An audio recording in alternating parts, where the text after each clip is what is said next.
د روژې د میاشتې له راتګ سره سم د کوټ ښار د خورما په مارکیټونو کې د خلکو ګڼه ګوڼه ډیره زیاته سوې ده. راغلي خلک د روژه مات لپاره خورما اخلي، دوی له ګرانۍ څخه سر ټکوي. لیکن د بدقسمتي صاحب رمضان شریف په نورو ملکانو کې قیمتان لاندې سي، بیا زموږ شتي په وطن کې بیا خاص مسلمانانو په وطن کې نور ډبله کې قیمت. دا ډېره افسوس خبره ده. باید موږ شتي د رمضان شریف د دې برکت ته وګورو، هغه ته وګورو، شیان سره ارزانه کړو.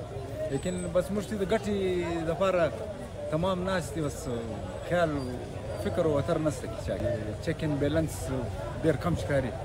خو کاروباري خلک وایي چې سږ کال په بلوچستان کې امنیتي وضع ډېره خرابه وه، ډېر زیات مالونه خراب سوي دي.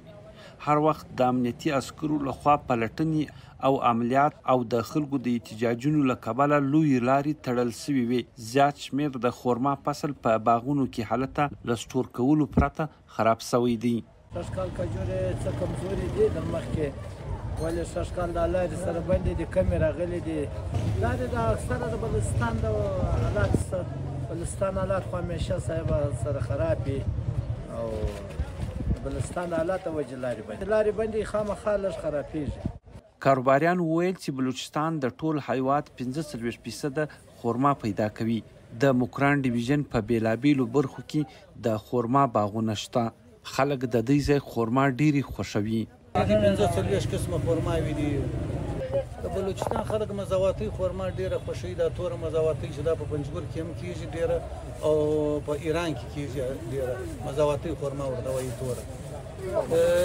دا خورما خو په ګرد پاکستان کې خرڅېږي، په ګرد پاکستان کې استعمالېږي، هر علاقه په هر ځای کې ډېر استعمالېږي. د خورما کاروباریانو وویل چې د 1 کیلوګرام د پنجګور خورما له 1200 څخه تر 1400 روپۍ، ایرانی خورما بیا له 1400 څخه تر 1800، د عراق بیا له 2000 څخه تر 2200، او د سعودي عربستان خورما بیا له 4000 څخه تر 8500 روپۍ پورې پلورل کېږي. حمید سمسور، VOA ډیوا، کوټه.